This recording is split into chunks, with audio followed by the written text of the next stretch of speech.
The great council chamber stretched like a metal canyon, its curved walls reaching high into shadows. Empty seats dotted the massive room like missing teeth.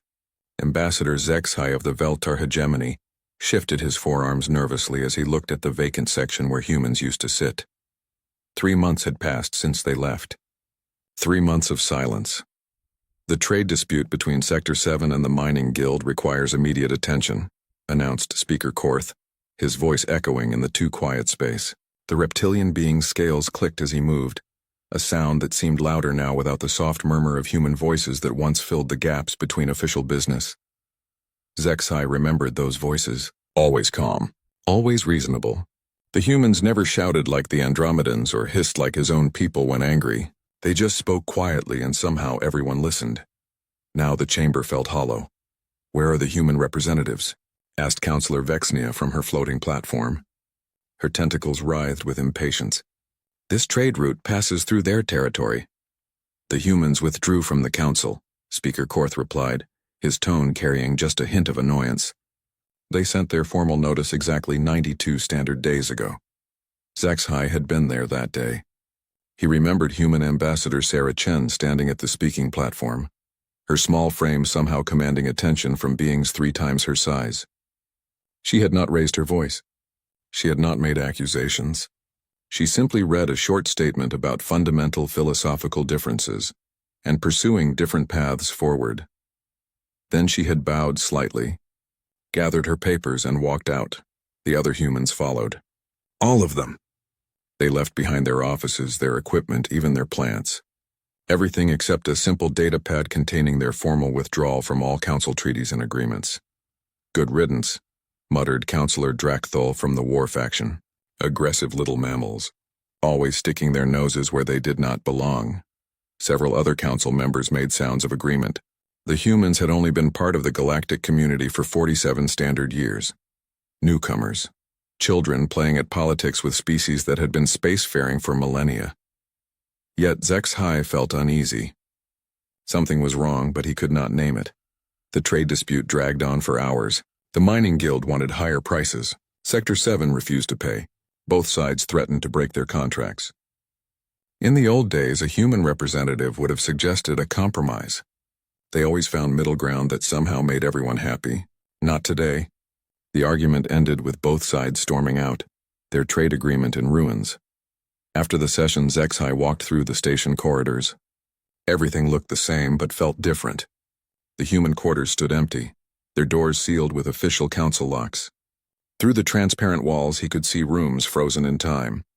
A coffee mug sat half empty on a desk. A picture of Earth's blue oceans hung on one wall. Strange, is it not? The voice belonged to Kira Esch, a female from the Peaceful Theta Collective. Her large eyes held concern. "I keep expecting to see them in the hallways." HFY nodded. "They were always here. In the libraries, the meeting rooms, the observation decks. I never realized how much space they filled until it became empty. My people received a message from them last week," Kira Esch said quietly. "Nothing official, just a data packet with improved water purification designs for our new colony. No explanation. No request for payment or favor. They just sent it." This surprised HFY. The Veltar had received something similar. New shield harmonics that made their ships 30% more efficient. The data came from an unknown source, but the mathematical signatures were clearly human work. "Why would they help us if they left the council?" he asked. Kira Esch shrugged, a gesture she had learned from humans. Perhaps leaving the council does not mean abandoning kindness. Over the following days, HFY began to notice other things. Small problems that used to solve themselves now lingered. The station's air recycling system made strange noises that the maintenance crew could not fix. 3 minor diplomatic incidents erupted between member species over trivial matters. A pirate attack on a civilian transport went unanswered because the patrol schedule had somehow gotten confused. He checked the records. In each case, humans had been quietly handling these issues. Not through official channels, but through informal networks. A human engineer would fix problems during off-duty hours. Human diplomats would have private conversations that prevented conflicts. Human security advisors would coordinate patrols between species that did not trust each other. All of it unofficial, all of it invisible.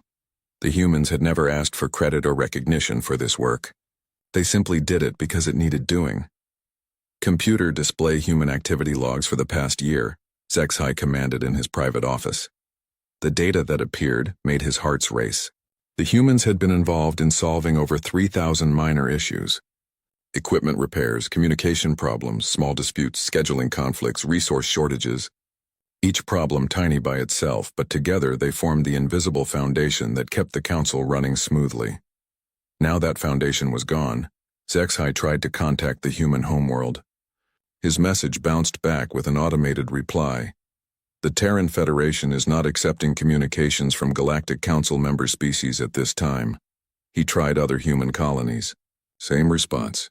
Every human world had gone silent. Not dark. Silent. Their ships still moved through space. Their beacons still transmitted navigation data. Their trading posts still operated. But they would not talk to Council species. It was as if humanity had built an invisible wall between themselves and their former colleagues. Sir? His aide, young Vexcol, entered the office carrying a data pad. The outer rim monitoring stations have gone offline. All 12 of them. HFY felt a chill run through his body. Those stations watched for threats from beyond the galaxy's edge. Pirates, raiders, unknown aliens. The humans had built them as a goodwill gesture when they joined the Council. Mechanical failure? He asked, though he already knew the answer. No, sir. They simply stopped transmitting, all at the same time. HFY stared out his window at the stars. Somewhere out there, humanity was doing something, building something, planning something, and the Council had no idea what it was. For 47 years, humans had been part of the galactic community. They had shared their knowledge, solved problems, prevented conflicts, and asked for very little in return. The other species had seen this as weakness, as primitive generosity that could be taken for granted. Now the humans were gone, and the small problems they had quietly fixed were growing into big ones. HFY opened a new message file and began typing a report to the Council leadership. Someone needed to pay attention to what was happening. Someone needed to understand that humanity's quiet departure might be the beginning of something much larger. Outside his window, a human cargo ship passed the station without stopping. It did not respond to hails. It did not acknowledge the Council's authority. It simply flew past as if the station did not exist, as if they had all become invisible to human eyes. The thought terrified him more than any threat from the rim of space. 6 months had passed since the humans walked away. The Galactic Council's emergency session alarm rang through the chamber like a death cry. Representatives rushed to their seats, their faces showing worry and confusion. Speaker Korth's scales had lost their shine. Stress, HFY realized. The reptilian leader looked older, more fragile. "We face a crisis," Korth announced. The Zephyrian Trade Consortium reports losses of 43 billion credits. Their cargo ships are being destroyed at an alarming rate. The holographic display showed a star map marked with red dots. Each dot represented a destroyed ship, a dead crew, a failed trade route. The pattern spread like a disease across the galaxy's shipping lanes. "Pirates," growled Councillor Drakthul. "We need more warships, bigger weapons. With what crews?" snapped Trade Minister Vexnoth. "Half our patrol pilots quit last month. They say the job is too dangerous now." HFY studied the map. The attacks were not random. They followed specific patterns, hitting the most important trade routes first. Computer overlay human patrol schedules from 1 year ago. The display changed. Green lines appeared showing where human ships used to patrol. The red destruction dots clustered exactly where the green lines used to be. Uncomfortable silence filled the chamber. "The humans were protecting those routes," whispered Councillor Kira Esh. "We never asked them to. They just did it." "Impossible," Drakthul snarled. Their ships were small. Their weapons were primitive. They could not have made such a difference. "Then explain the map," HFY said quietly. More bad news arrived hourly. The Andromedan mining colony in the Kepler system had gone silent. 2 million colonists vanished. Their distress beacon had transmitted for exactly 37 minutes before cutting off. Rescue ships found empty buildings, abandoned equipment, and no signs of violence. The colonists had simply disappeared. "Slavers," suggested someone. "Pirates with advanced ships? 2 million people?" Kira Esh's voice cracked. "What kind of ship can carry 2 million prisoners?" The answer came from an unexpected source. Zexai's personal computer chimed with an incoming message. Anonymous, but with mathematical signatures he recognized. The Kepler colony residents have been relocated to safe facilities pending resolution of the cesium contamination in their water supply. Medical treatment is being provided. They will be returned when their world is habitable again. Who sent this? Demanded Speaker Korth. Unknown, Zexai replied, but his hearts were racing. The message style, the clinical precision, the quiet competence. It felt human. More reports flooded in. The Centauri Gate network was experiencing random failures. 3 agricultural worlds had crop diseases that no one could cure. The interspecies communication system kept breaking down. Minor technical problems were becoming major disasters. Counselor Yargeth, the scientific representative, pulled up historical data. Computer, show me maintenance records for all council infrastructure over the past 5 years. The results were shocking. Humans had been involved in maintaining 73% of all council systems. Not officially. The records listed them as consultants or technical advisors, or sometimes not at all. But their fingerprints were everywhere. The station's gravity generators, human-designed improvements, the air recycling systems, human efficiency modifications, the communication networks, human encryption protocols, the defensive shields, human harmonic tuning, all of it working perfectly until the humans left. Now everything was slowly breaking down. How did we miss this? Korth asked weakly. Because we never looked, Yargeth replied. We assumed our technology was superior. We never realized they were quietly fixing our mistakes. Zexai remembered conversations with human engineers. They never boasted about their work. They never demanded recognition. They would simply say, I noticed a small problem, and then fix it. The council species had interpreted this as helpful but primitive behavior. Now they understood it differently. The humans had not been learning from the council. They had been teaching the council so gently that no one noticed. Emergency after emergency piled up. The Veltar military attempted to establish new patrol routes using their own ships. Within a week, they lost 6 vessels to pirates. The pirates seemed to know exactly where the patrols would be, exactly what weapons they carried, exactly how to avoid or destroy them. It is impossible, Admiral Kethvar reported to the council. Our ships are faster, our weapons more powerful. But these pirates fight like they know our every move before we make it. Perhaps they do, Zexai said thoughtfully. Computer, display tactical analysis of human patrol methods. The data showed something remarkable. Human ships were indeed smaller and less powerful, but they patrolled in patterns that seemed random, yet somehow covered every important area. They shared information instantly between ships. They responded to threats with perfect coordination. Most importantly, they never tried to destroy the pirates. They simply made piracy unprofitable by being everywhere the pirates wanted to go. Deterrence, not destruction, Yargeth observed. Elegant. And completely beyond our ability to replicate, Admiral Kethvar admitted. Our crews cannot coordinate like that. Our communication systems are too slow. Our patrol patterns too predictable. The session ran for 18 hours. Each report brought worse news. Trade routes failing, colonies in crisis, infrastructure breaking down. And underneath it all, the growing realization that the humans had been holding everything together with invisible threads. We need to contact them, declared Trade Minister Vex Noth. Offer them concessions, better trade deals, technology sharing agreements, whatever they want. Speaker Korth activated the main communication array. The message to Earth was simple. The Galactic Council requests immediate diplomatic contact to discuss mutual concerns. The reply came within minutes. Not from Earth, from an unknown source in deep space. A single line of text. The Terran Federation is no longer accepting communications from Galactic Council species. They are monitoring our transmissions, Kira Esh realized. They can hear us, but they choose not to respond. This was somehow worse than being cut off completely. The humans were watching, listening, judging, and finding the Council unworthy of their attention. More colonies reported problems. More trade routes failed. More systems broke down. Each failure revealed another invisible contribution the humans had made. They had been the Council's maintenance crew, police force, diplomatic corps, and emergency response team all at once, and they had done it so quietly that no one noticed.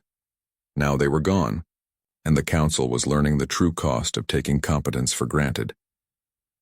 Zexhai stood alone in the observation deck, staring out at the stars.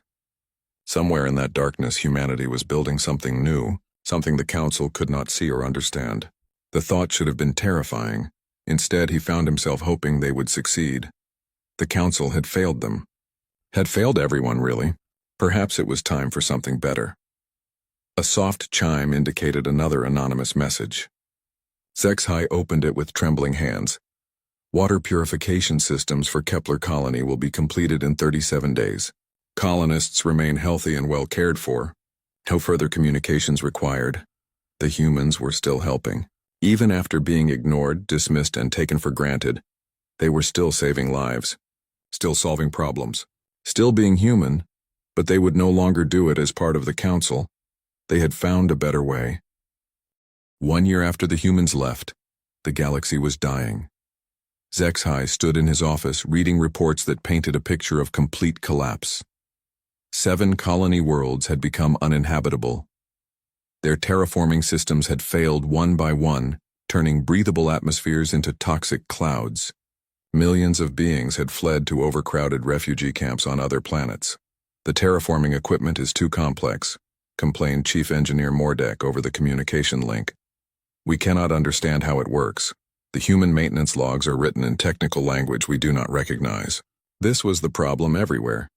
Human technology looked simple on the surface, but when Council engineers tried to repair or maintain it, they discovered layers of complexity that made no sense. The humans had disguised advanced systems as primitive tools. Sir, his aide Vexicol entered the office carrying another stack of data pads.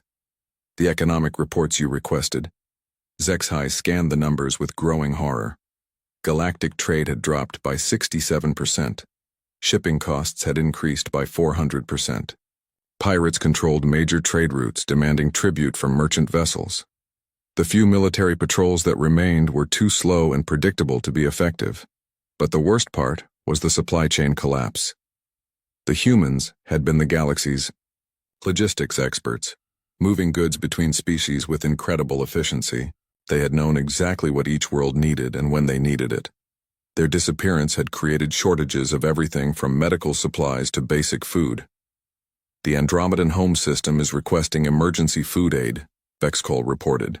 Their agricultural worlds depend on fertilizer from the mining guild, but the guild's ships cannot reach them safely. What about the Veltar transport fleet? Attacked yesterday. 3 ships destroyed, 2 captured. The pirates knew their exact route and cargo manifest. Zexhai rubbed his forehead with 2 of his 4 hands. The pirates were not random raiders anymore. They had become an organized force with advanced intelligence networks. They struck with precision, targeting the most important shipments at the most vulnerable moments. Almost as if they had learned their tactics from someone very skilled.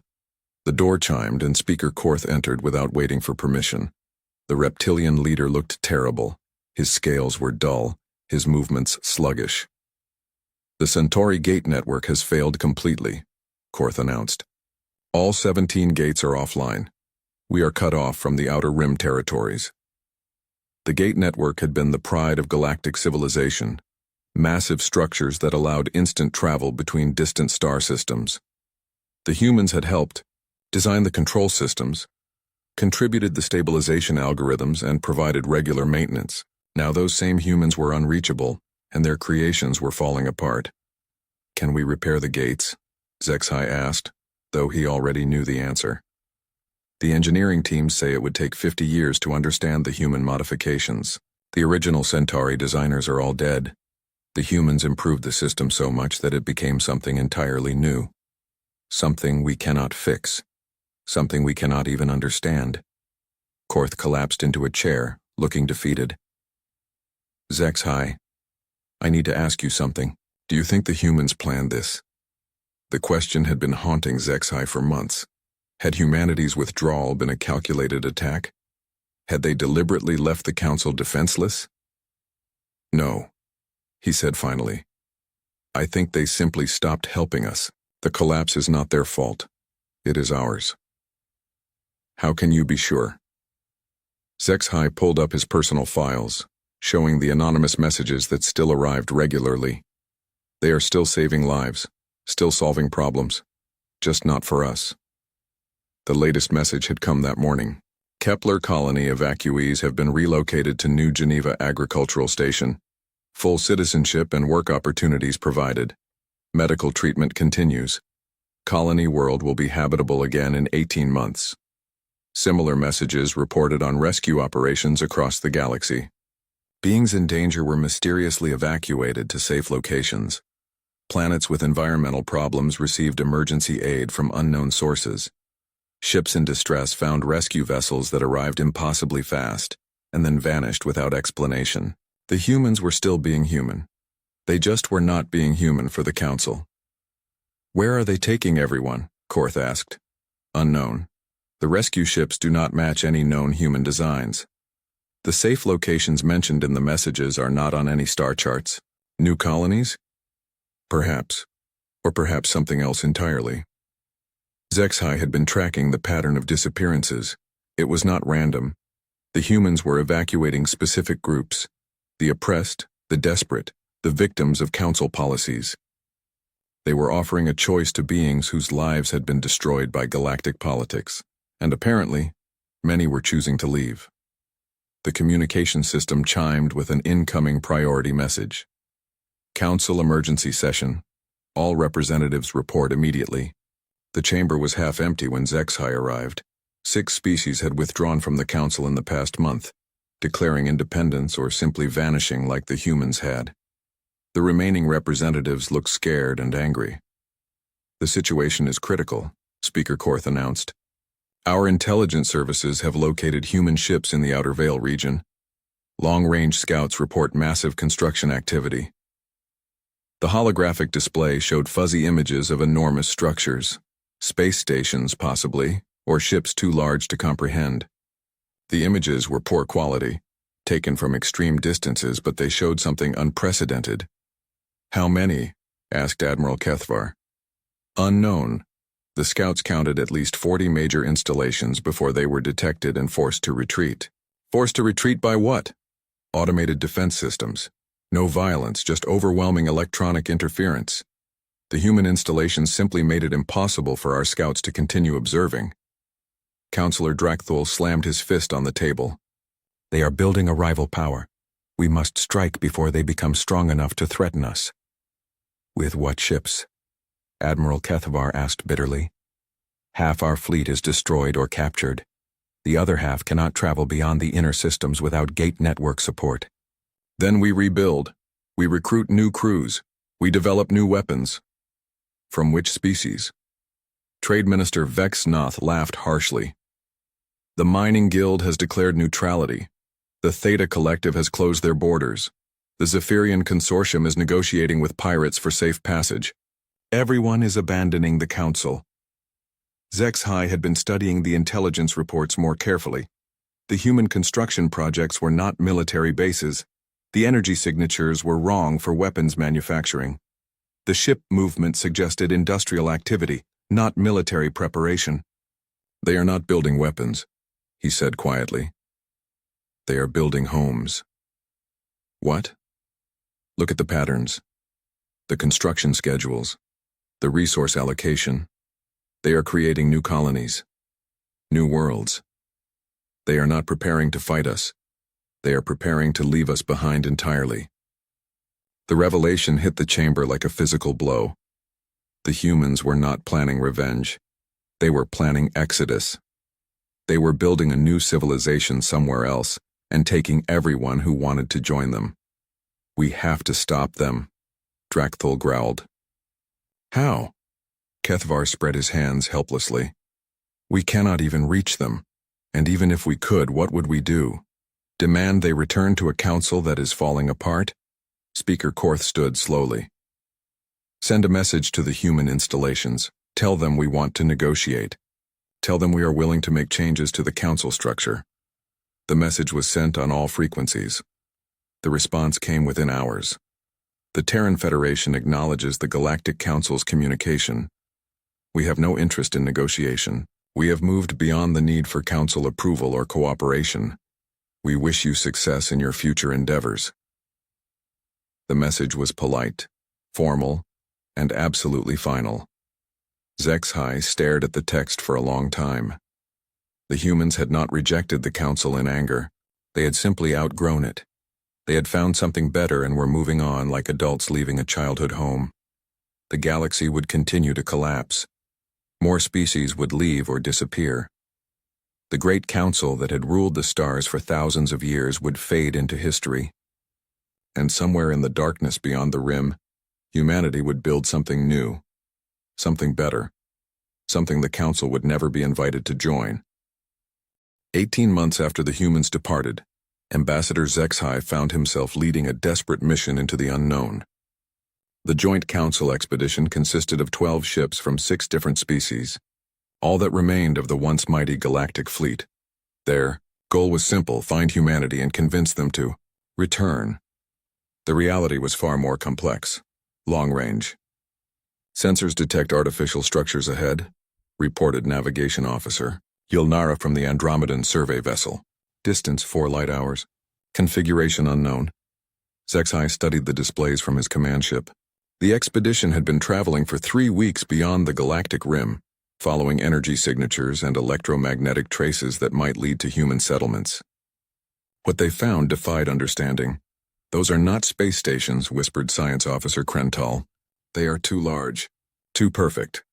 The structures ahead looked like small planets, but their surfaces showed the geometric patterns of artificial construction.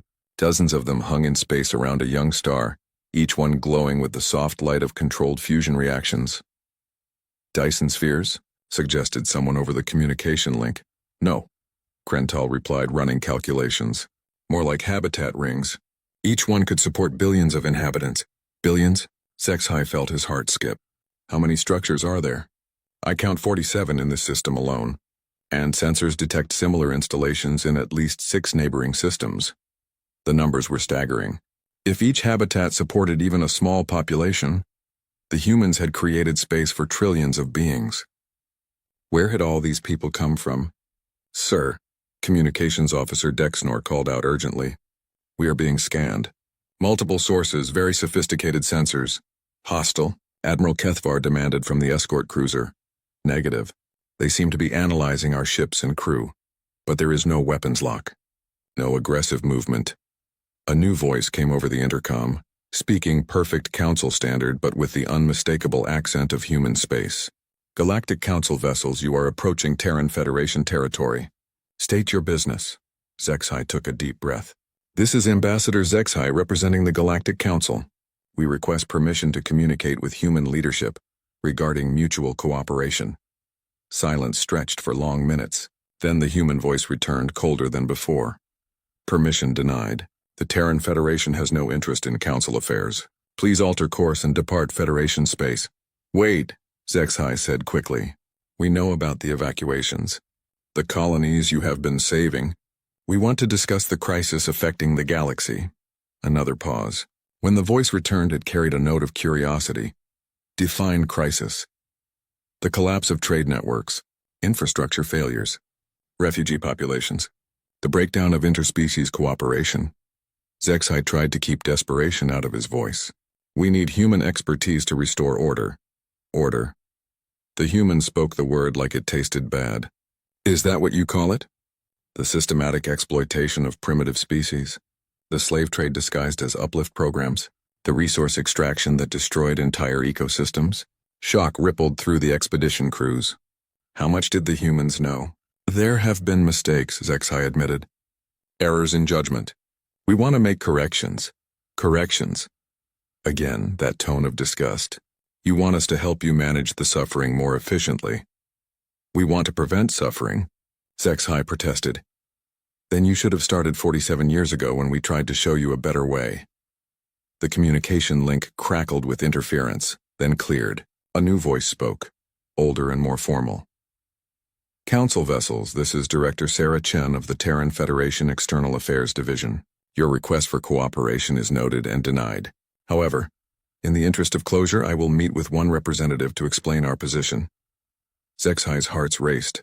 Sarah Chen had been the human ambassador who delivered their withdrawal statement. She was alive and apparently in a position of authority. "I will come alone," he offered. "Negative. Bring your full diplomatic team. You will want witnesses for what I'm going to show you." An hour later, HFY found himself aboard a human transport vessel unlike anything in the Council archives. The ship moved with impossible smoothness, its drive system completely silent. The corridors were spacious and bright, designed for beings of many different species, and there were many different species aboard.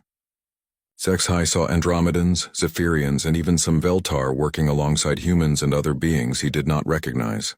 They moved with purpose and efficiency, but also with something the Council ships had lost: hope. Director Chen met them in a conference room that overlooked one of the massive habitat structures. She looked older than HFY remembered, her hair now silver, but her eyes held the same quiet intelligence that had always made humans so effective as diplomats. "You want to know why we left?" she said without preamble. "The answer is simple. We could not fix you. Fix us?" For 47 years, we tried to reform the Council from within. We shared technology, mediated disputes, and quietly prevented conflicts. We thought we could gradually introduce more ethical practices. We were wrong. She gestured to a wall display that showed historical data. In our time as Council members, we documented 17 genocides disguised as colonial disasters. 43 species were enslaved through debt manipulation. Over 200 worlds were strip-mined to ecological collapse. And the Council leadership knew about all of it. HFY felt sick. He had suspected some of these things, but seeing the evidence laid out so clearly was devastating. "We tried to bring these issues to the Council's attention," Chen continued. "We were told they were regrettable but necessary for galactic stability. We proposed alternatives. We were ignored. We offered to help develop better solutions. We were dismissed as naive primitives." "So you left," whispered Counselor Kira Esch. "So we stopped enabling evil."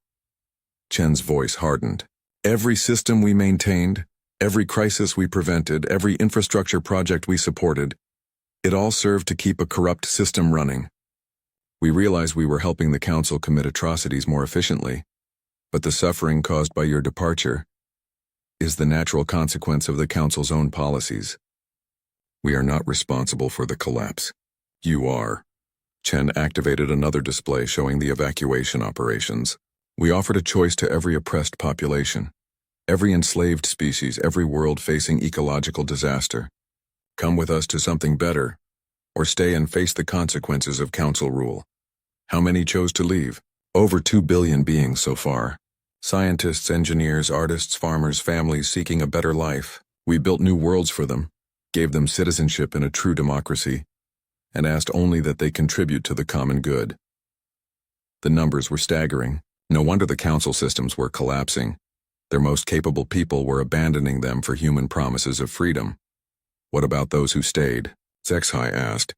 "We continued to provide humanitarian aid when possible, medical supplies for plague worlds, evacuation assistance for natural disasters, food for famine regions, but we will not prop up the Council's political structure anymore."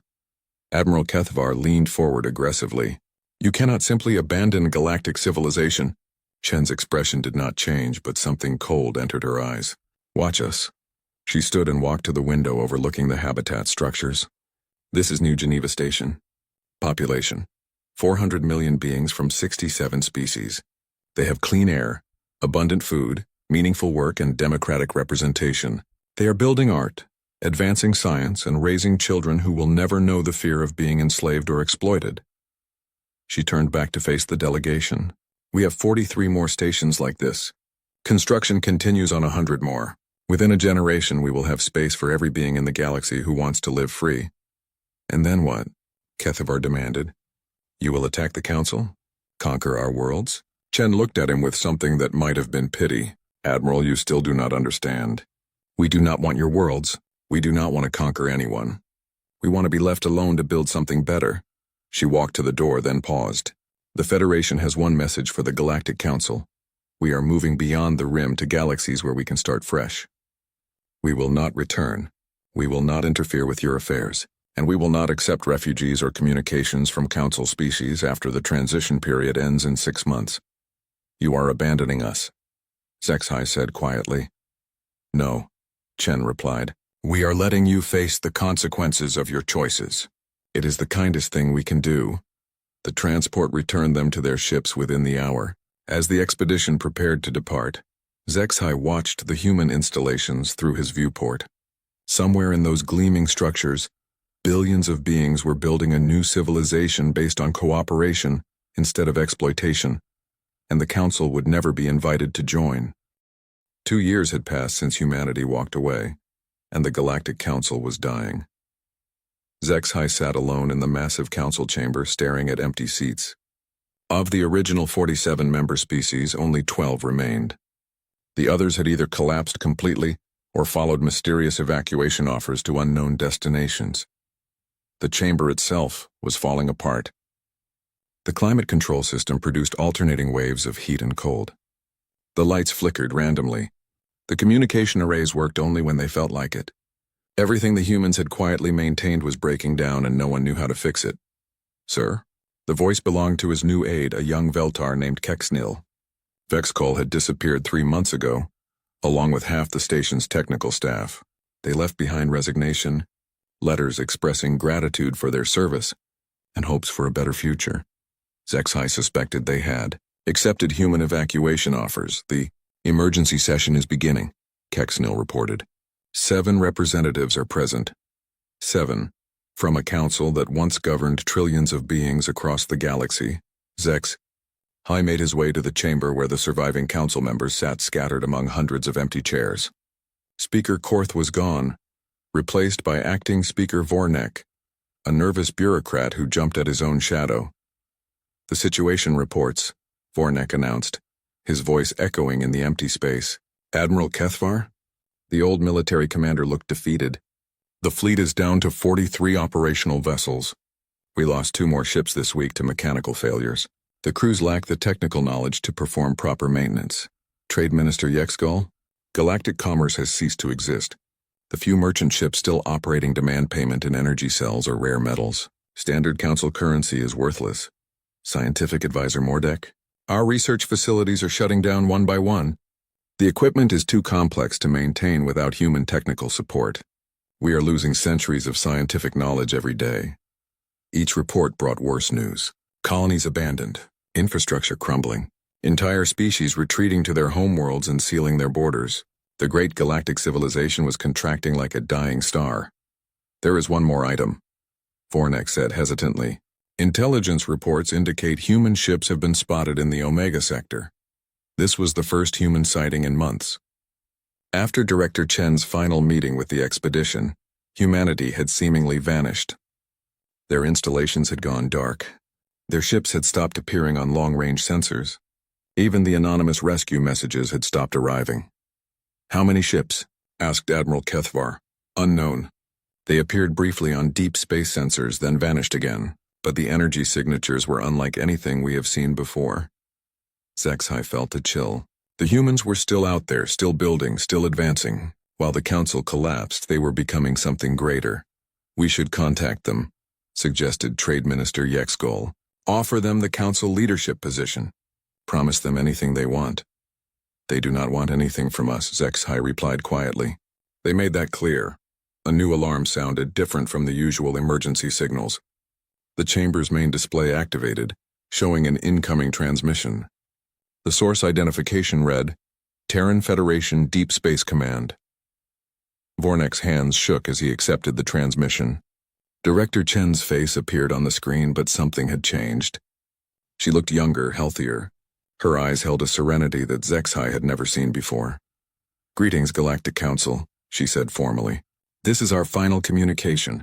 The Terran Federation is beginning its transition to extragalactic space. Our new colonies in the Andromeda Galaxy are ready to receive the last wave of evacuees." Andromeda Galaxy. The humans had traveled 2.5 million light-years to start over. "We are prepared to accept the final group of refugees from Council space," Chen continued.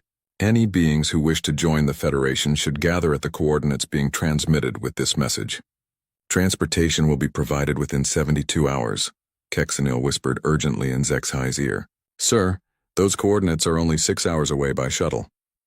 "After this final evacuation," Chen said, "all Federation ships will depart Council space permanently. The transport gates we have established will be destroyed to prevent pursuit. This chapter of human history is ending. The transmission paused. Chen's expression softened slightly. To any council members listening, you were offered many opportunities to choose a better path. You chose power over justice, exploitation over cooperation, fear over hope. We cannot save you from the consequences of those choices, but we do not leave you in anger. We leave you in sadness, hoping that someday your descendants will learn to build something better than what you have created. Wait, Vornek called out desperately. We can change. We can reform the council. Give us another chance. But Chen was not finished. We have left automated systems in place to provide basic humanitarian aid for essential functions. Medical supplies for plague worlds, emergency rescue beacons for natural disasters. These systems will operate for 50 years before shutting down permanently. To those who choose to remain in council space, we wish you well. To those who choose to leave, welcome to the future. The transmission ended. Silence filled the chamber. The last offer, the final chance, and most of the council members were too proud or too afraid to take it. Ridiculous, muttered Admiral Kethvar. We built this civilization. We will not abandon it for human promises. What civilization? Zexhai asked quietly. Look around. This is not civilization. This is the grave of one. He stood up from his chair, decision crystallizing in his mind. I am going to the evacuation point. You cannot. Vornek protested. You are a council member. You have duties. My duty is to my people, not to this dying institution. And my people deserve better than what we have built here. Kexnel stepped forward nervously. Sir, if you are going, may I come with you? I have family on the outer colonies. They sent word that conditions are getting worse every day. Zexhai nodded. Anyone who wants a future should come. Admiral Kethvar stood angrily. This is treason. You are abandoning everything our species worked to achieve. No, Zexhai replied, walking toward the exit. I am abandoning everything our species worked to destroy. The shuttle bay was crowded when he arrived. Hundreds of beings from different species lined up at the departure gates. Engineers, scientists, teachers, farmers, families with children. The competent, the hopeful, the ones who still believed in something better. Zexhai recognized many faces. People who had served the council faithfully for years, now walking away from everything they had known. The transport ships that arrived were beautiful. Sleek, elegant vessels that moved with perfect silence. Human crew members worked alongside beings from dozens of species, all wearing the same uniform. Simple, practical clothing marked with the symbol of the Terran Federation. Welcome aboard, said a human officer, her smile genuine and warm. We are honored to have you join us. As the transport lifted away from the station, Zexhai looked back at the council chambers one last time. A few lights still gleamed in the darkness, but most of the structure was already going dark. Within months, it would be a tomb. The journey to the human transport gates took 3 days. During that time, Zexhai talked with other evacuees, learning about the new worlds they were traveling to. Democratic societies where every being had a voice. Clean worlds with abundant resources managed sustainably. Universities where knowledge was shared freely. Art centers where creativity flourished. Most importantly, worlds where children could grow up without fear. The transport gate was unlike anything Zexhai had ever seen. A ring of pure energy hanging in space, large enough for the biggest ships to pass through. Beyond it, sensors detected nothing. The gate led to some place beyond the reach of council technology. Citizens of the Federation, announced the human captain as they approached the gate, welcome to your new home. The ship passed through the energy barrier and space itself seemed to transform. The stars were different here, brighter and more colorful. In the distance, Zexhai could see massive installations that dwarfed anything humanity had built in their home galaxy. This was not just evacuation. This was ascension. On a green world orbiting a golden star, human children played with alien children in parks that stretched to the horizon. In orbital cities, scientists from 100 species worked together on projects that would benefit everyone. In space, construction ships built new worlds while artists designed beautiful sculptures that would float forever in the void. The teacher, a human woman with kind eyes, gestured to her mixed species class. Can anyone tell me why the old Galactic Council failed? A young Veltar raised her hand. Because they forgot that power should serve people, not the other way around. Very good. And what did the founders of our Federation learn from that mistake? An Andromedan child spoke up. That when you have the choice between being right and being kind, you should choose kindness. The teacher smiled. Exactly. That is why we are here, building something new. Because sometimes the kindest thing you can do is let people learn from their own mistakes while you go somewhere better. Back in council space, the last few species struggled to maintain the remnants of their civilization. Some would survive. The great meeting hall of the Galactic Council stretched out like a massive dome under the artificial stars. Hundreds of beings from 47 different worlds sat in their assigned sections, talking in dozens of languages that the translation machines turned into a steady hum of voices. The air smelled of recycled oxygen mixed with the various breathing gases that kept all these different life forms alive in one space. Ambassador Chen Weilin sat quietly in the human section, with 11 other representatives from Earth and its colonies. She watched the other delegates argue about trade rules and shipping costs with the same energy their ancestors once used to fight for survival. The humans had been coming to these meetings for 37 years, always sitting in the same spots, always taking careful notes, always speaking only when someone asked them a direct question. Today felt different, though Chen could not say why. Perhaps it was the way the Corvan delegate waved his thick tentacles when he talked about mineral rights on the outer planets, or maybe it was how the bird-like Zeltharians clicked their beaks impatiently every time someone mentioned the hyperspace relay stations that humans had built throughout the galaxy. The humans had built most of the things these other species used every day. The communication networks that let someone on one side of the galaxy talk to someone on the other side in real time. The early warning systems that detected dangerous asteroids or hostile ships before they became problems. The emergency response teams that showed up whenever there was a disaster or plague. The translation software that let all these different species understand each other. But nobody seemed to remember that the humans had made these things. They just expected them to work. Chen looked down at the tablet in her lap. Resolution 2847C was coming up for a vote soon. She had read it 3 times, and each time it made her feel tired in a way that sleep could not fix. The resolution would force humans to pay a 40% tax on every service they provided to other worlds. Not because the humans were making too much money. Most human services barely broke even. The tax existed because the Altarian Trade Commission thought humans were getting too comfortable in their position as the galaxy's problem solvers. We must ensure that no single species becomes too essential to galactic operations. Delegate Vexhai had said when he introduced the resolution 2 months ago. His crystalline features had sparkled with what Chen now recognized as contempt. The humans provide many services. Yes, but they should not assume they are irreplaceable. Chen remembered her response at the time. She had stood up calmly and said, "The Terran Federation has never claimed to be irreplaceable, Delegate Vexhai. We simply try to help where we can." Vexhai had laughed, a sound like breaking glass.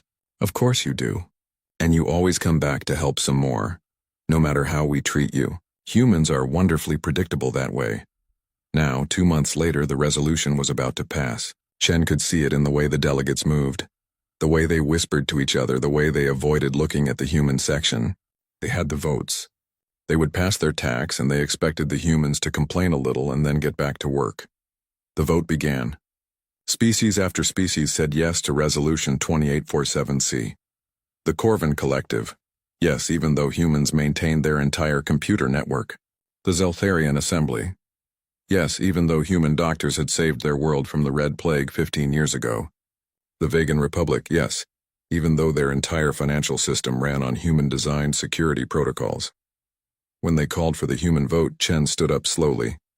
Her 11 colleagues stood with her, not because they had planned it, but because they all understood what needed to happen next. The Terran Federation withdraws from the Galactic Council, effective immediately. Chen announced in the same calm voice she always used. "We invoke Article 15 of the Founding Charter. All human personnel and assets will be recalled within 90 standard days." The enormous hall fell completely silent. Chen could hear the quiet hum of the life support systems and the soft clicking of the translation machines trying to process what she had said. Then, everyone started talking at once. "This is a negotiation tactic," shouted Delegate Morvac from the Hegemony Worlds. "Humans always come back to the negotiating table. They need us as much as we need them. You cannot simply leave, said Council Leader Zyfex, their energy form flickering with agitation inside its crystal housing. The founding charter requires 6 months' notice for withdrawal. Chen picked up her papers and put them neatly in her briefcase. Article 15, subsection 12 allows for immediate withdrawal in cases of systematic discrimination. This resolution qualifies. But who will maintain the hyperspace beacons? Asked someone from the back of the hall.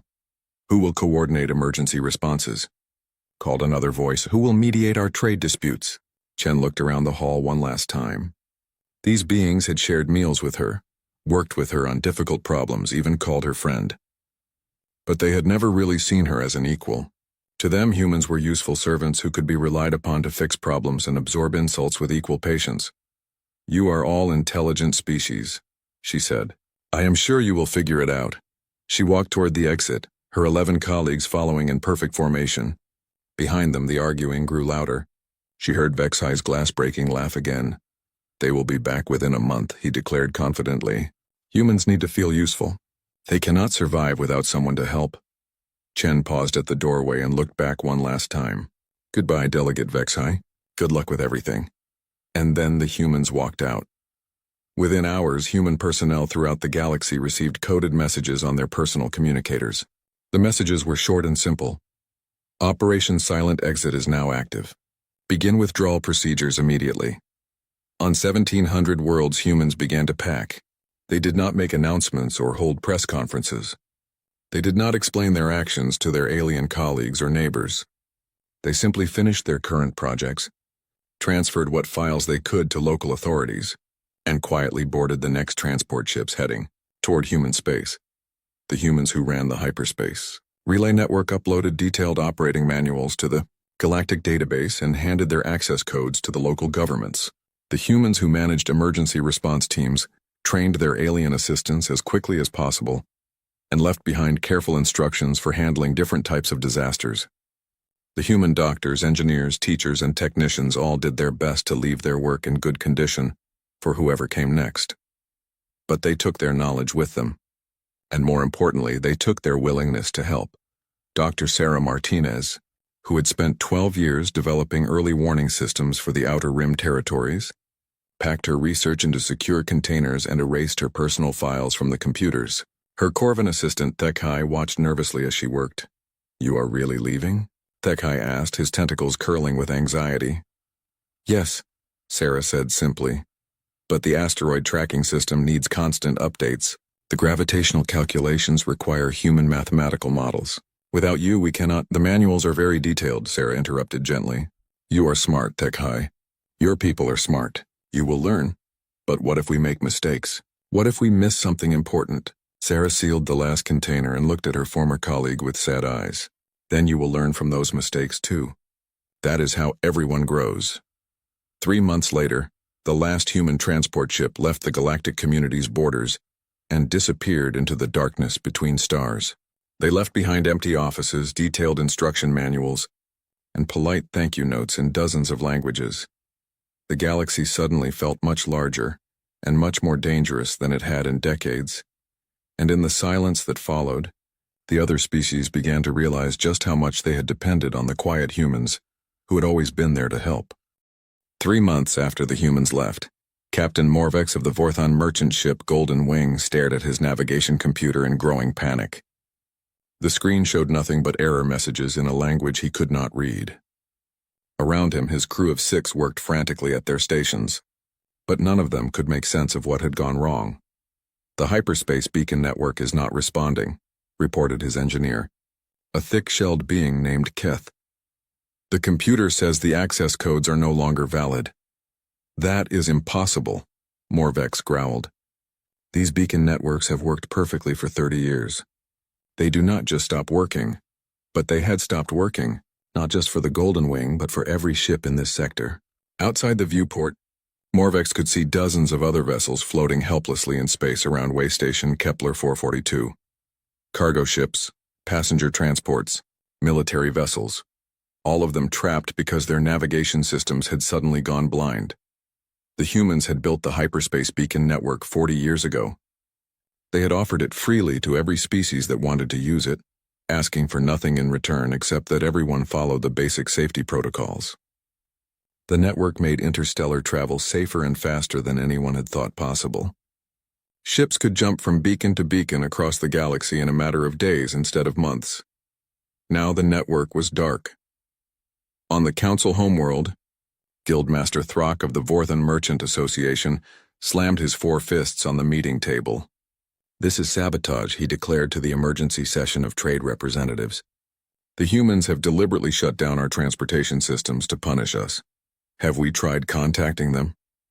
asked Representative Sela from the aquatic realms, her voice bubbling through the water-filled communication tank.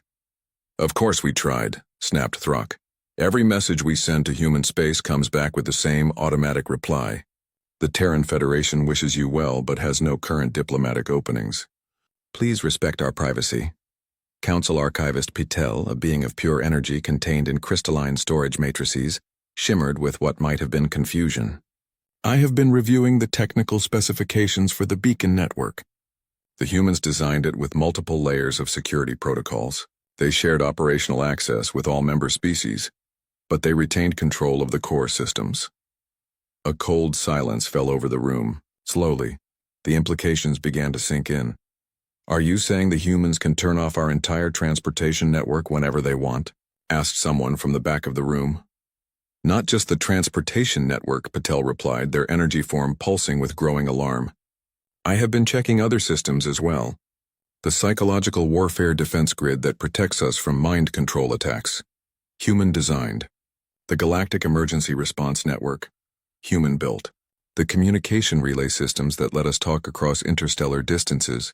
Human technology." Representative Sila's water tank began bubbling more rapidly as she became agitated. "How many of our critical systems depend on human technology?" Patel's form dimmed. "I am still calculating, but the preliminary assessment suggests most of them." The meeting dissolved into chaos as representatives rushed to contact their home governments. Within hours, reports began flooding in from across the galaxy. The problems were not limited to transportation. On the industrial world of Corvin Prime, the massive mining computers that managed asteroid extraction operations had reverted to backup systems that were 18 months out of date. Without current gravitational calculations and orbital projections, mining ships kept arriving at empty coordinates where asteroids should have been. The Zeltharian government discovered that their planetary defense computers could no longer identify potentially hostile ships. The friend or foe identification system that had prevented accidental wars for decades was showing error messages in Earth Standard. Database connection lost. Please contact System Administrator. Most frightening of all, the Galactic Emergency Response Network, the system that coordinated help during plagues, natural disasters, and other crises, displayed a simple message on every screen. Service discontinued. Thank you for your cooperation. Admiral Kresh of the Hegemony Warfleet found himself facing a problem that made his military mind reel. His ship's tactical computers were showing stellar navigation data that was over a year old. Stars had moved. Planets had shifted in their orbits. Asteroids had changed course. Without current information, his fleet could not safely travel between star systems. "How long has our navigation been dependent on human updates?" he asked his chief technical officer. Lieutenant Vash, a insectoid being with compound eyes that reflected light in nervous patterns, consulted his datapad. "According to these records, always, sir. The humans have been providing real-time stellar cartography updates since we first started using their beacon network. We never developed our own systems because theirs worked so well." Kresh felt something cold settle in his stomach. "Are you telling me that without the humans we cannot navigate safely in space?" "Not without significant risk, sir. Space is not static. Things move constantly. The humans were tracking and calculating all those movements for everyone. Now that they are gone, we are flying blind," Kresh finished grimly. The scope of the crisis became clear over the following weeks. The humans had not been mere participants in galactic civilization. They had been its foundation. Every major system, every critical network, every essential service had human fingerprints on it somewhere. Not because they had forced their technology on anyone, but because other species had gratefully accepted their help and then forgotten where that help came from. Dr. Yila Senth, a cybernetic specialist from the aquatic realms, spent days studying the abandoned human installations on Council Station Alpha. What she found made her feel sick with realization. The humans had designed everything to work together. Their communication networks talked to their transportation systems. Their emergency response protocols integrated with their defense networks. Their trade management software connected to their diplomatic databases. It was not just individual pieces of technology. It was an entire ecosystem of interconnected systems that made modern galactic civilization possible. And they had built safeguards into everything. Not malicious code or hidden backdoors, but simple authentication systems that required regular updates from human administrators. When the humans left, the systems had not crashed or exploded. They had simply stopped working. It is actually quite elegant, Dr. Senth reported to the emergency council session. The humans designed their systems to fail gracefully. Nothing was destroyed. All the data is intact, but without their administrative oversight, the systems will not function. So we just need to bypass their security protocols, suggested Delegate Vexhai, though his crystalline features seemed less bright than usual. It is not that simple, Dr. Senth explained. These are not simple password locks. The security protocols are woven into the fundamental architecture of each system. To bypass them would require rebuilding everything from scratch. How long would that take? Asked Council Leader Zifex. Dr. Senth was quiet for a long moment. For one system? Perhaps 5 years if we had the technical expertise. But we are talking about thousands of interconnected systems across hundreds of worlds. And we do not have the technical expertise. The humans were always the ones who understood how it all worked. The truth was becoming impossible to ignore. The other species had not been partners with humanity in building galactic civilization. They had been customers. The humans had done most of the actual work, quietly and efficiently. While everyone else had focused on politics and profit and prestige, long-range sensors detected no trace of human activity in their former territories. It was as if Earth and all its colonies had simply vanished from the universe. Scout ships sent to investigate reported that the human star systems appeared normal from a distance, but something was blocking detailed scans. The humans had found a way to hide themselves from detection. They have been planning this for a very long time, whispered Council Leader Zifex during a private meeting with the other senior leaders. Every system they built, every service they provided, every piece of technology they shared, they designed it all to depend on their continued presence. But why? Asked Delegate Morvac. What did they gain from making themselves so essential? Zifex's energy form flickered with something that might have been shame. I think they genuinely wanted to help, and we convinced ourselves that their helpfulness was a sign of weakness rather than strength. Outside the council chambers, the galaxy continued to struggle with the growing crisis. Ships remained stranded. Communication networks operated sporadically.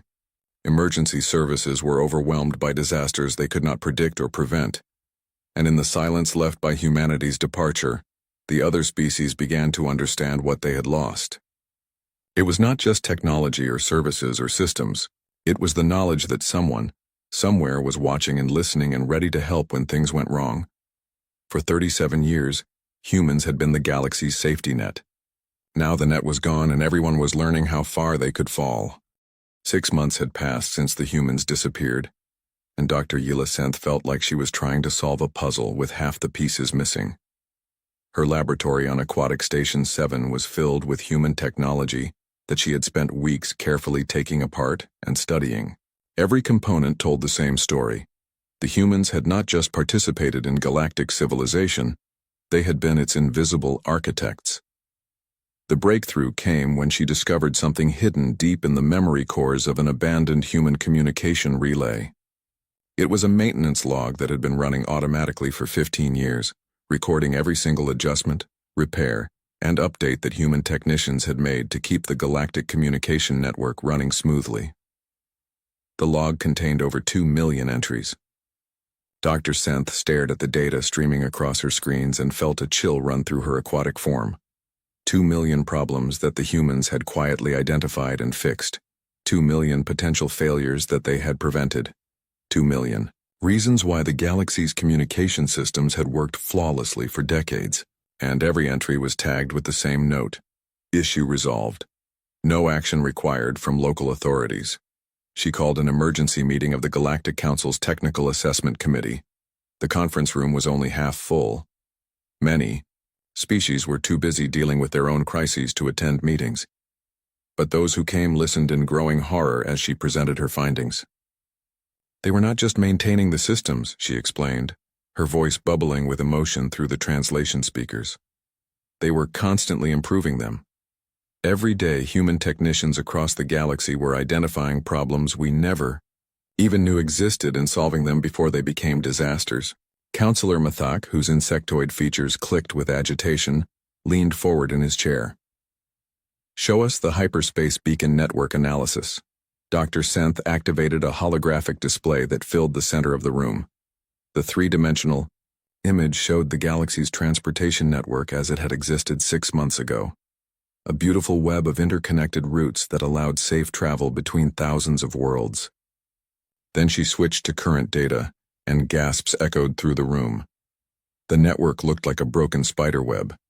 Random gaps appeared everywhere, forcing ships to take dangerous longer routes or wait for uncertain windows when travel might be safe. What had once been a journey of 3 days now took weeks if it could be completed at all. The beacon network required constant adjustments, Dr. Senth explained. Gravitational changes from stellar movements, interference from solar flares, orbital shifts of planets and asteroids. The humans were calculating and compensating for thousands of variables every single day. Without those adjustments, the network is slowly becoming unusable.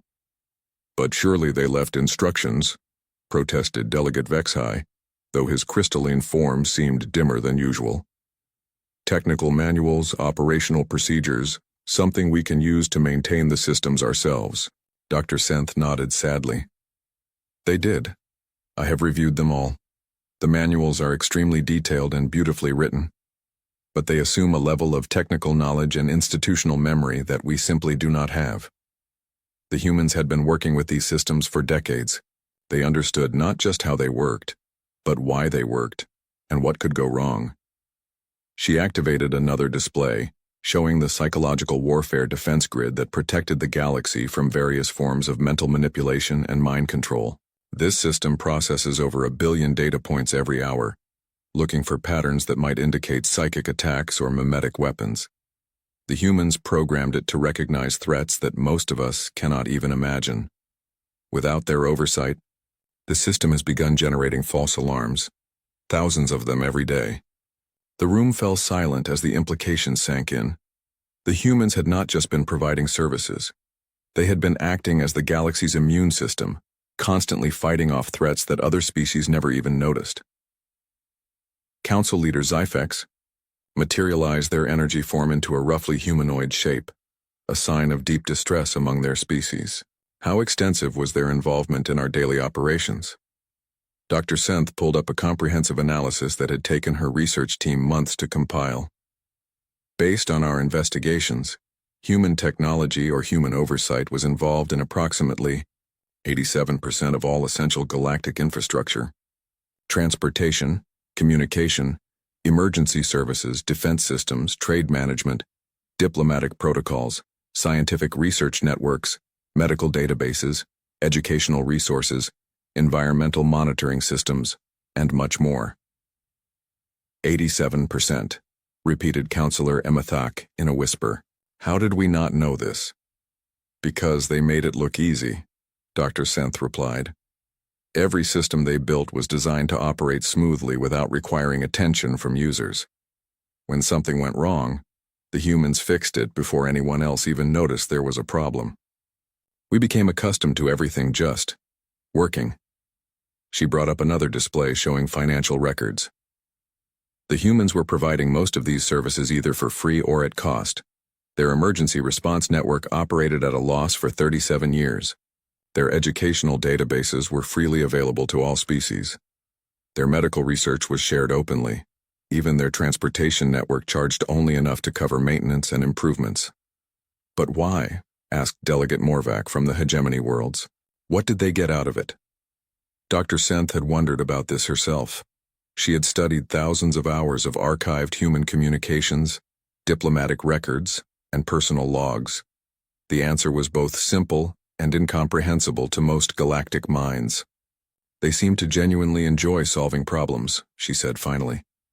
Human psychology is complex, But from what I can understand, they derived satisfaction from making things work better. They saw a need, they filled it, and they moved on to the next problem.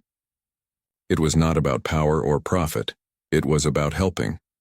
Former Ambassador Chen Wei-lin's final speech to the council had been archived, and Dr. Senth played a portion of it for the committee.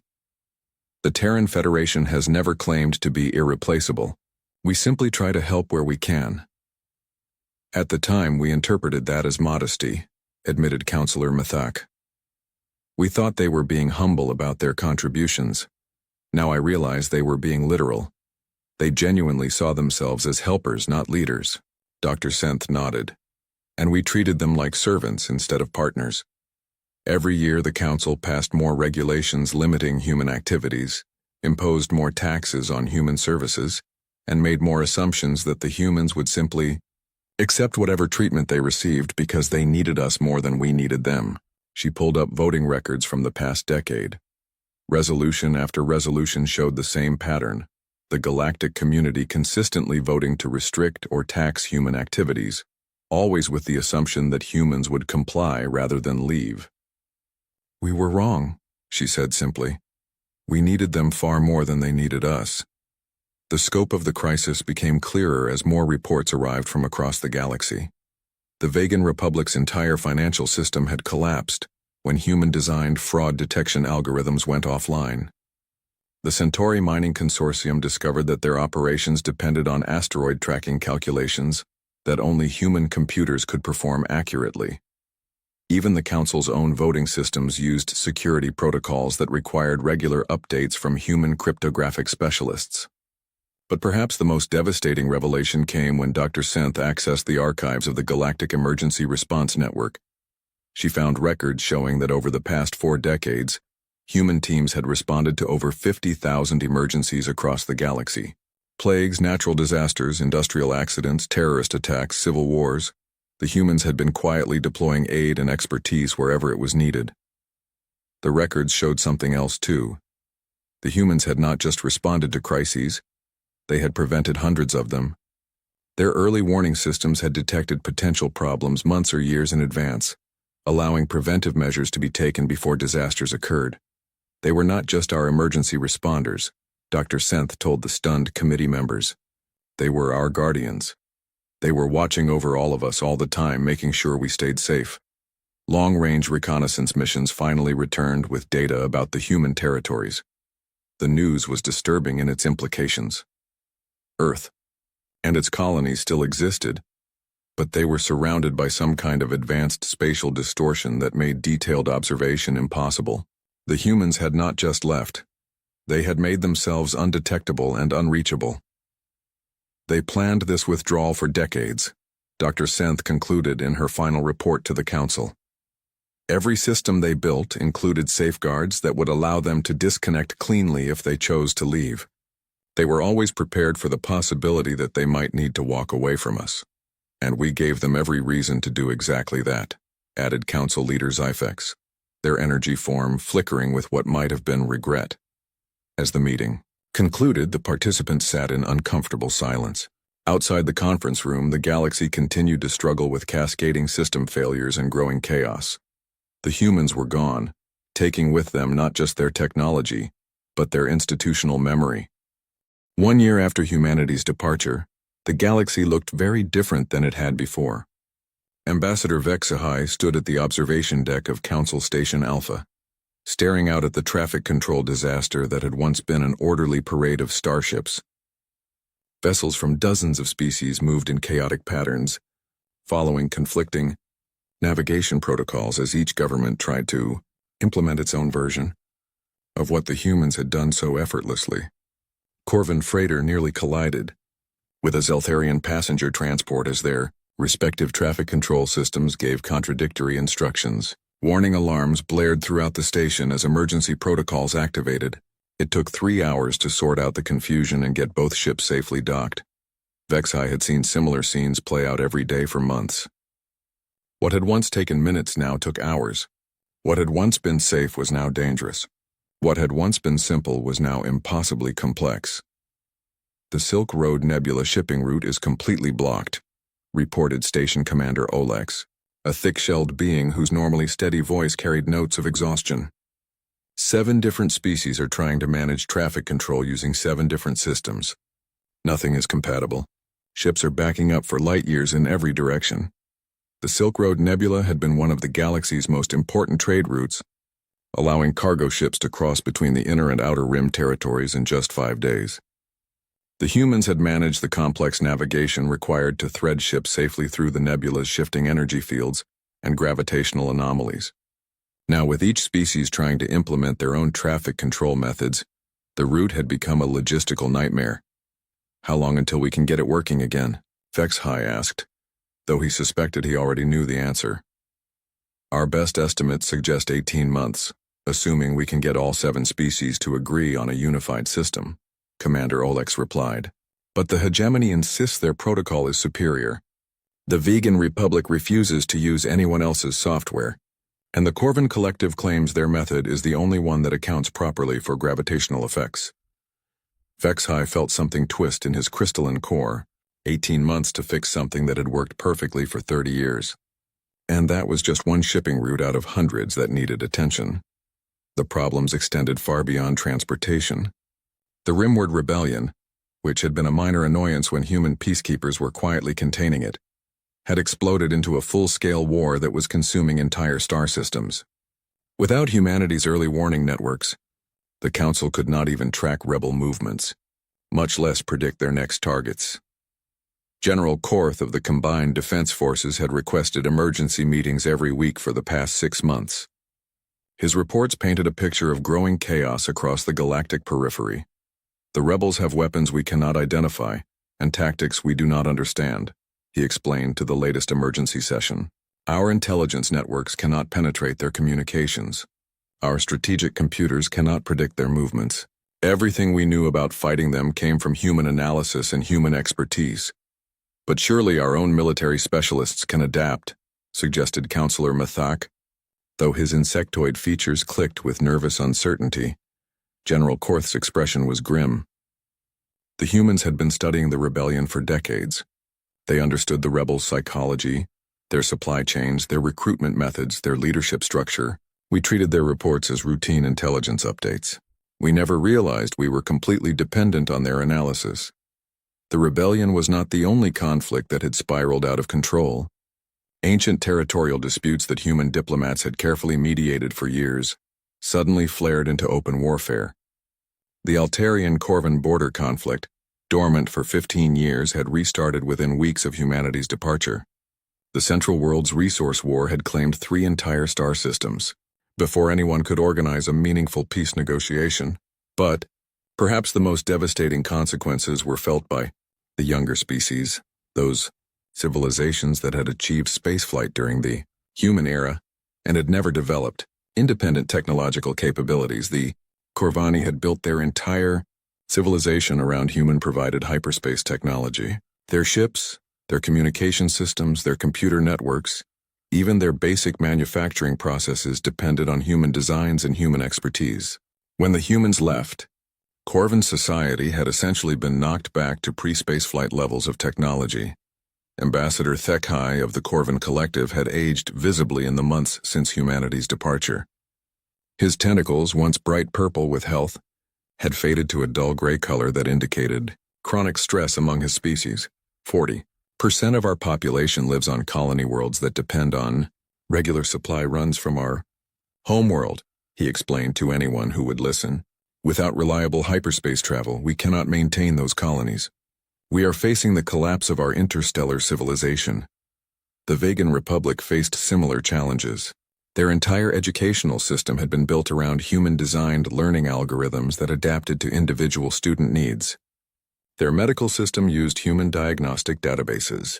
Their agricultural system depended on human environmental monitoring networks. Without these systems, the Republic was struggling to maintain even basic governmental functions. Young Representative Sela had replaced her elders in the Aquatic Realms delegation, and she brought a perspective that made many older delegates uncomfortable. We did not just lose a trade partner, she said during one particularly heated council session. We lost our technological foundation. My generation grew up assuming that hyperspace travel, Instantaneous communication and reliable emergency services were simply facts of life. We never learned how to build or maintain these things ourselves because the humans were always there to handle it. The psychological impact was perhaps even worse than the technological collapse. Species that had considered themselves advanced and sophisticated were forced to confront the reality that they had been essentially children playing with toys that the humans had built and maintained for them. Dr. Yila Senth had expanded her research beyond technology to study the cultural and psychological effects of humanity's departure. Her findings were disturbing.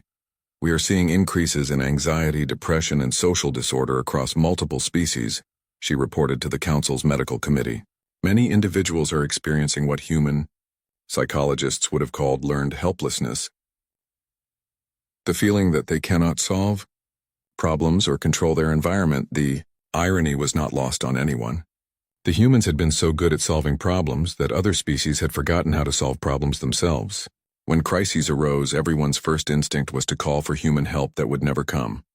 Ambassador Vexhai found himself experiencing emotions that he had never felt before.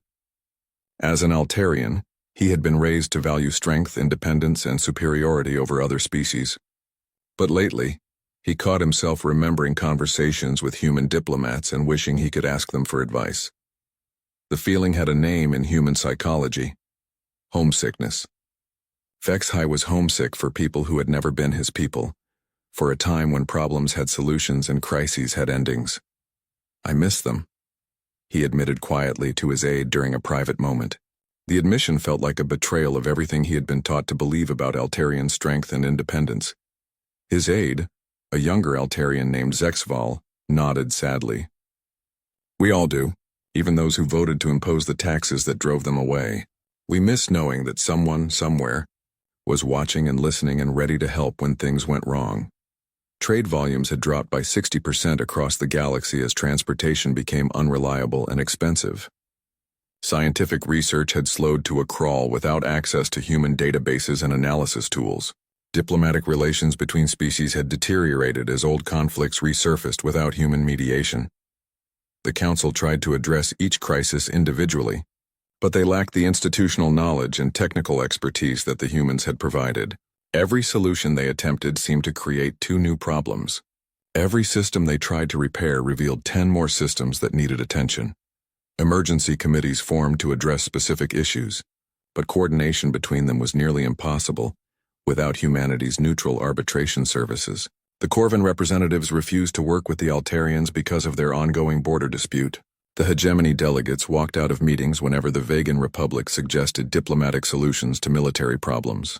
Ancient rivalries and cultural misunderstandings, carefully managed by human diplomats for decades, exploded into open hostility. "We are reverting to the fractured, warring civilizations we were before the humans arrived," observed Council leader Zyfex during a private meeting with senior delegates. They were not just providing services. They were providing the social glue that held our diverse species together. Some species began withdrawing from galactic affairs entirely, unable to cope without the human-designed infrastructure that had made interstellar civilization possible. Others formed smaller regional alliances based on geographic proximity rather than shared interests. 5 years had passed since humanity walked away, and Council leader Zyfex stood alone in the great assembly hall that had once hosted representatives from 47 different worlds. Now only 23 species maintained regular attendance at Council meetings. The others had either withdrawn from galactic affairs entirely or joined smaller regional alliances that barely acknowledged the Council's authority. The hall felt enormous and empty. Where once hundreds of delegates had debated with passion and purpose, now a few dozen beings sat scattered across the vast space, their voices echoing in the silence. The translation machines hummed quietly, processing conversations in languages that seemed somehow smaller and lonelier than they had before. Zyfex materialized, their energy form into a roughly humanoid shape, a gesture of respect that they had learned from human diplomats years ago. The irony was not lost on them. Even now, even after 5 years of silence, the humans continued to influence how other species interacted with each other. "Today marks the 5th anniversary of our attempts to re-establish contact with humanity," Zyfex announced to the assembled delegates. Their voice carried clearly in the acoustic space that human engineers had designed to ensure everyone could hear and be heard. Every communication probe sent to their space returns the same message. The Terran Federation wishes you well, but has no current diplomatic openings. Please respect our privacy. The galaxy had stabilized after a fashion, not the confident, interconnected civilization it had been during the human era, but something smaller and more fragmented. Trade moved slowly along carefully negotiated routes. Conflicts were resolved through exhausting diplomatic processes that sometimes took years to produce results that human mediators had once achieved in days.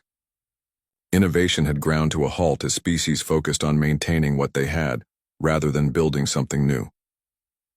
In the years following humanity's departure, thousands of theories had emerged about where they had gone and what they were doing. Some believed the humans had transcended physical existence and become beings of pure energy, like the ancient Celestials. Others suggested they had found new galaxies to explore, leaving their old neighbors behind like outgrown toys. The most unsettling theory, proposed by several xenopsychologists who had studied human behavior patterns, was that humanity had simply chosen to ignore the galactic community entirely, like adults who had grown tired of mediating disputes between children and decided to let them work things out for themselves. Ambassador Vexhai, now elderly and serving as the Council's unofficial historian, had spent years studying human culture through their abandoned archives and personal records. His research had become an obsession, driven by a need to understand what the galaxy had lost and why they had lost it. His final report to the Council contained a single sentence that had haunted every delegate who read it. Humans have a phrase, "Don't let the door hit you on the way out."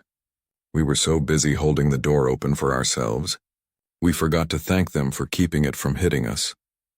The practical effects of humanity's absence were still felt every day. Interstellar travel remained dangerous and unreliable without their beacon networks. Communication across galactic distances was slow and prone to interference without their relay systems. Emergency response to disasters was haphazard and often too late without their coordination networks. But the psychological effects ran deeper. An entire generation of young beings had grown up in a galaxy where problems did not automatically have solutions, where crises could not be quickly resolved, where calling for help might not bring any response at all.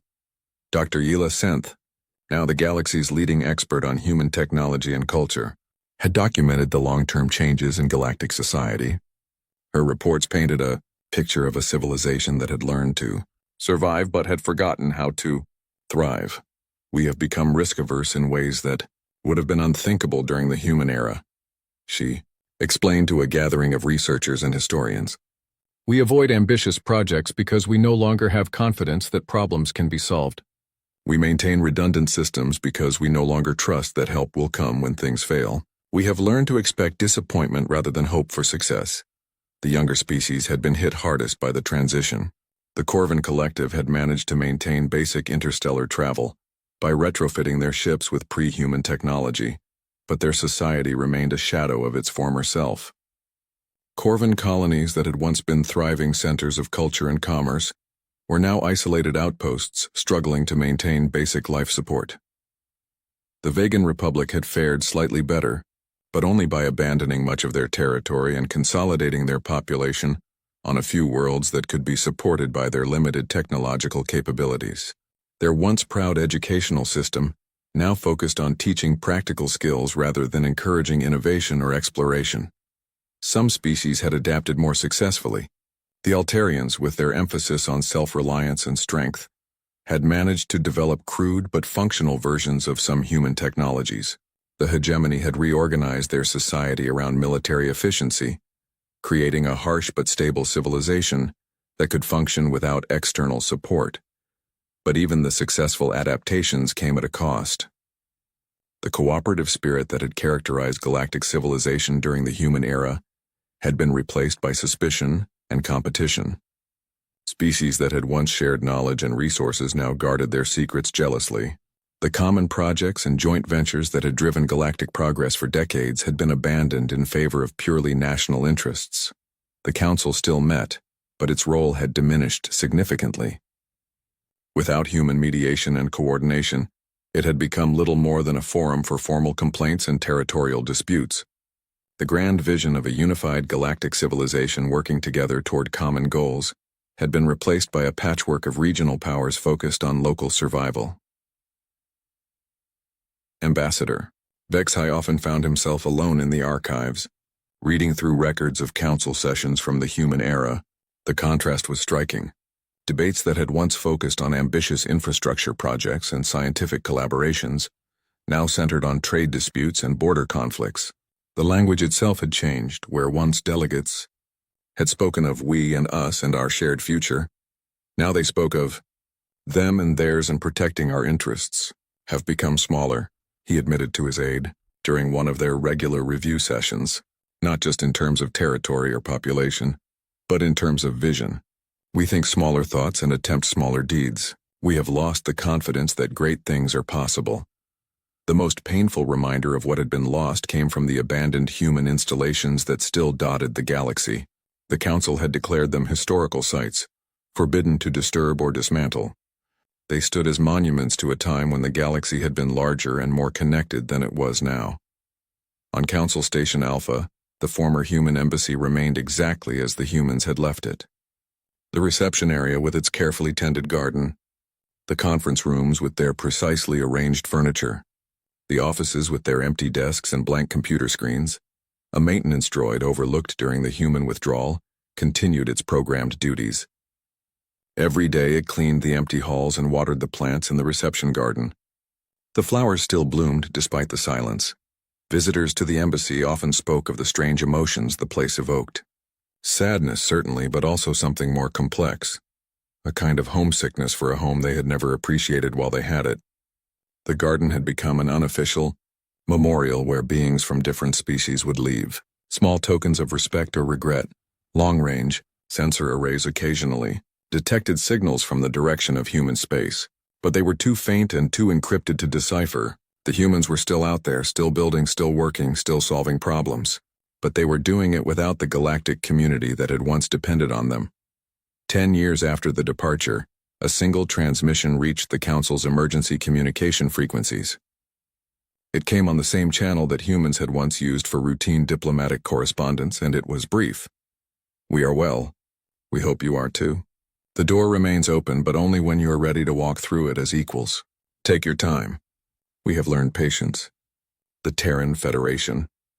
The transmission lasted 37 seconds. No further communications followed. The message sparked months of debate and analysis. What did the humans mean by equals? How would the galactic community prove they were ready? What kind of relationship were the humans offering? But as time passed without additional messages, most delegates concluded that the transmission had been exactly what it appeared to be. A simple statement of fact. The humans were alive and well somewhere out in the cosmic dark. They bore no ill will toward their former colleagues, and they would consider re-establishing contact when the galactic community had grown into something worthy of their partnership. The implications were both hopeful and humbling. The humans had not abandoned the galaxy out of anger or spite. They had walked away because they recognized that the relationship had become unhealthy for everyone involved.